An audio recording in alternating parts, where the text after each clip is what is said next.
সর্বশেষ এবার আপনাদের জানাবো ঝিনাইদহ 4 অর্থাৎ কালীগঞ্জ আসনের খবর। ঝিনাইদহ সদর উপজেলার কিয়ং 10 ও কালীগঞ্জ উপজেলা নিয়ে গঠিত ঝিনাইদহ 4 আসনটি বরাবরই বিএনপির ভোট ব্যাংক হিসেবে পরিচিত। নির্বাচন ঘিরে এই আসনে বাজছে ডামাডোল।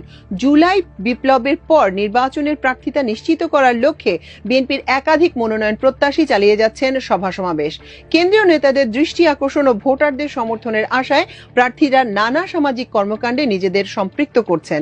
এই আসনে বিএনপি থেকে মনোনয়ন প্রত্যাশীদের তালিকায় রয়েছে স্বেচ্ছাসেবক দলের সহ সাধারণ সম্পাদক সাইফুল ইসলাম ফিরোজ, উপজেলা বিএনপির সাবেক যুগ্ম আহ্বায়ক হামিদুল ইসলাম হামিদ ও সাবেক সংসদ সদস্য শহীদুজ্জামান বেল্টুর স্ত্রী মুর্শিদা জামান।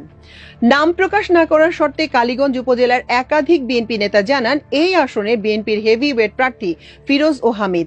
সাবেক এমপি বেল্টুর হাতে গড়া ছাত্রনেতা হিসেবে তৃণমূল পর্যায়ে হামিদের ব্যাপক জনসমর্থন রয়েছে।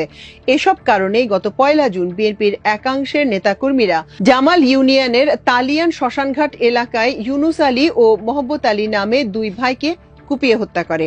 তবে ওই ঘটনার পর স্বেচ্ছাসেবক দলের সহ সাধারণ সম্পাদক ফিরোজ সাংবাদিকদের জানিয়েছিলেন, আমার কোনো অনুসারী বিএনপি কর্মীদের হত্যা করেনি। সামাজিক কোন্দলে বিএনপি কর্মীরা খুন হয়েছেন। অপরদিকে দলীয় কোন্দল ও বিভেদ ছাড়াই জামায়াত ইসলামীর প্রার্থী কালীগঞ্জ উপজেলা জামায়াতের নায়েবে আমির মাওলানা আবু তালিব এলাকায় জনসংযোগ চালিয়ে যাচ্ছেন।